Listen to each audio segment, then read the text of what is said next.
Good morning, everybody. It's time for some more draft talk, and we're getting to the really fun part of this draft. And I know that some people might look at that and go, the offensive line isn't fun. Those guys aren't the guys who catch touchdowns, and you're right, but this is a really good crop of tackles, especially at the top of the draft. So if the Seahawks choose to address their very obvious tackle needs via the draft, there are some good options. So we're going to take a look at some guys who I think are going to be day one or day two picks at left tackle specifically. So I separated the prospects by which side they're more likely to take to.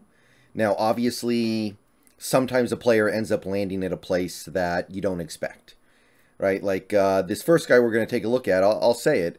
I think he's going to be a great left tackle, but some people actually think that he may end up sliding inside at some point. We're going to talk about a right tackle in a handful of videos who a lot of people expect to maybe slide inside to guard as well. But using the information that we have, I'm making my best guess on where these guys will at least initially get their shot at.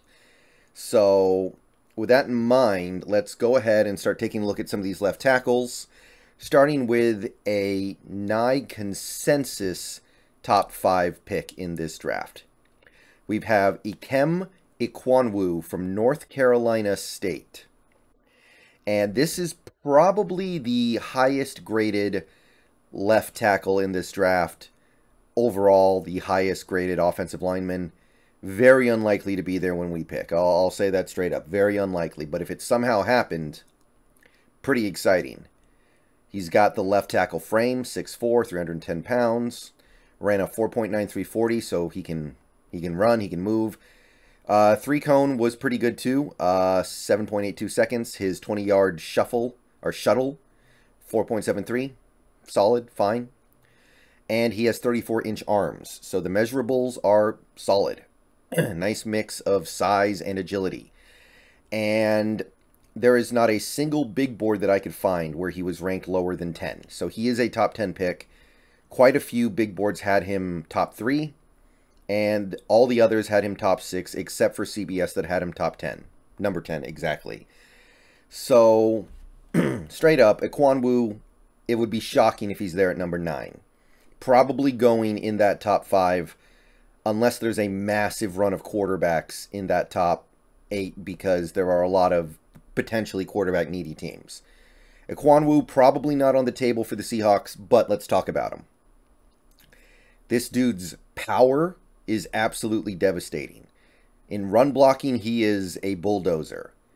I think his nickname in college was Mr. Pancake because he was always pancaking fools, putting people in the dirt, planting them in the dirt. Plays with ferocity. He can play in pretty much any scheme. He can play in that zone scheme, no problem. He's got the agility, the ability to play in space. He's got the lateral moving ability, the general agility. He can play in space. Even though he sounds like a stereotypical road grader, that's not all he is. Now, he is definitely a better run blocker than anything else. He is, in fact, a phenomenal run blocker, but he also slides well in pass protection. So, he's not a bad pass protector, but he does need some work there, and those are some of the issues with Ekwanwu's game right now. He does need some technique help when it comes to his pass protection. He doesn't distribute his weight very well. Excuse me. He does need to work on some aspects of his game there. But I'm pretty sure a good offensive line coach is going to be able to bring it out of him. He gets a little overly aggressive sometimes, but all these things that are wrong with Ekwanwu or less than ideal, fixable, very fixable. So Ekwanwu deserves to go top 5. I imagine he will. And while we may not be able to get him going so high will allow us to get a guy like this next guy potentially. Charles Cross. Mississippi State, 6'5", 307 pounds. So he's actually got the frame to add a few more pounds if you want to. He's an inch taller and yet a couple pounds lighter than Ekwanwu. So could throw on maybe another 10 pounds. Call it 8, I guess. 40 times solid, 4.95. Nothing wrong with that. 3-cone was pretty good, 7.88. His 20-yard shuttle was really good, 4.61. So really nice short area agility and really nice change of direction. 34.5-inch arms. Very, very nice there. Definitely got some length to his wingspan. And if you take a look at the big boards, PFF likes him the most. They have him at number 5. A couple places have him at 7, 8. And then there are a couple places that put him right outside the top 10, down close to the 15, 16 range. But everybody thinks he's going to be a top half of the first round guy. Now, I'm going to say this right now. Of the guys who have a realistic chance of falling to the Seahawks, Charles Cross is my number 1.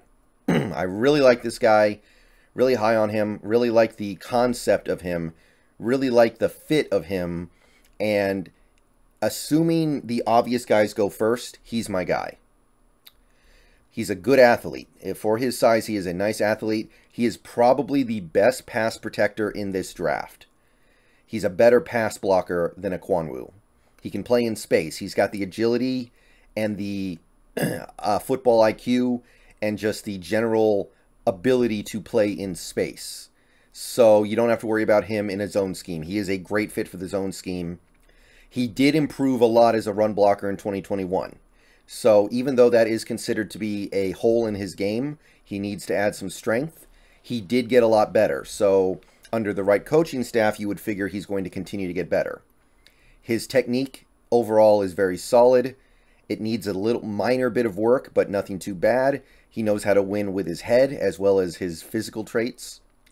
The only thing you can really say about him as a negative would be that his strength is not great, which makes his run blocking not great. He can run block effectively mostly using his mind and having an understanding of concepts like leverage and angles.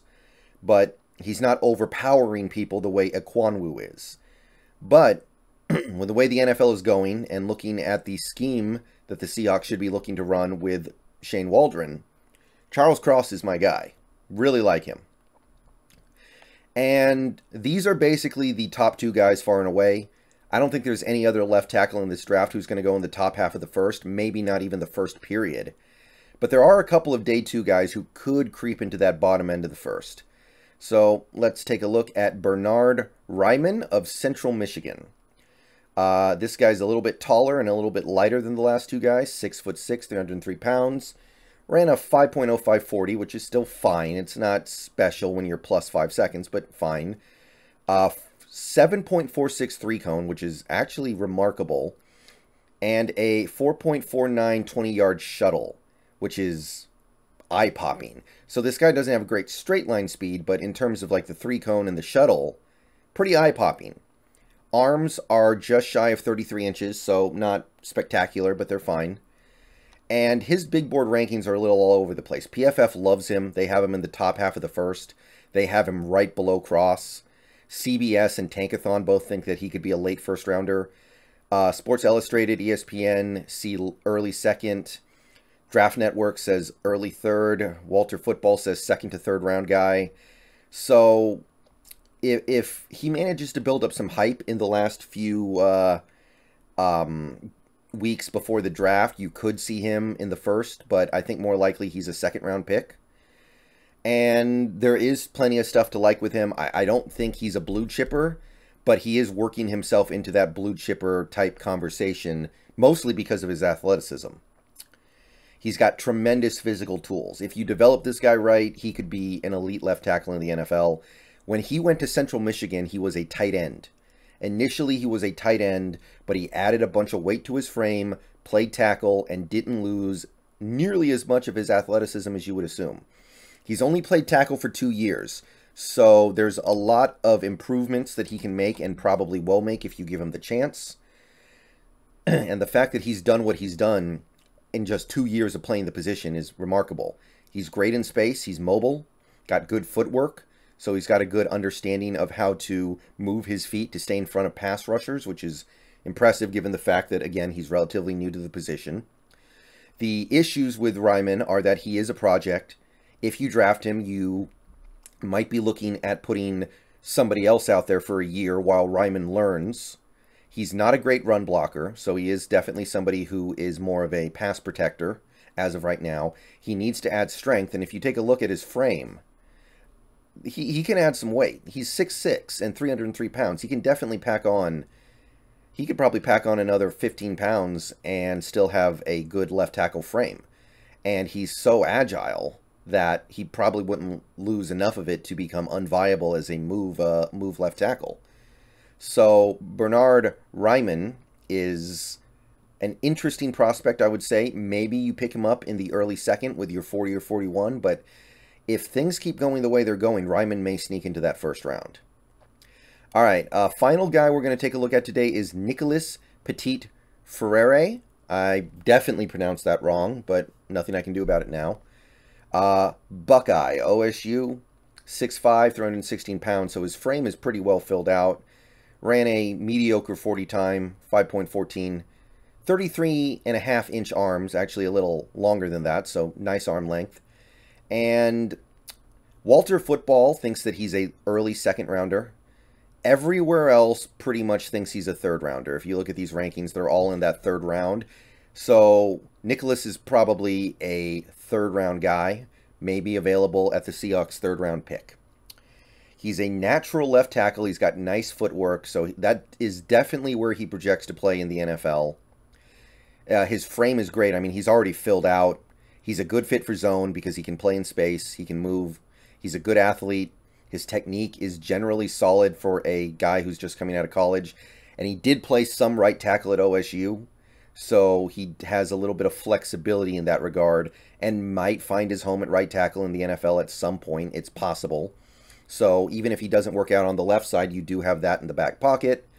The weaknesses with him would mostly be he is a bit of a project. He needs to add some muscle and some occasional mental lapses, stuff that can be worked out in the pro level. Okay, so that is it for the day 1 and day 2 left tackles. I like these guys, but Cross is my favorite. You will have to spend your top 10 pick on him, but I think you would be lucky to do so.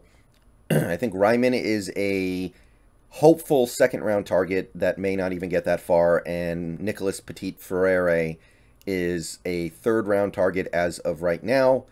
And there are some interesting left tackle sleepers in this draft. We will get to those tomorrow, but let me know what you guys think of these four.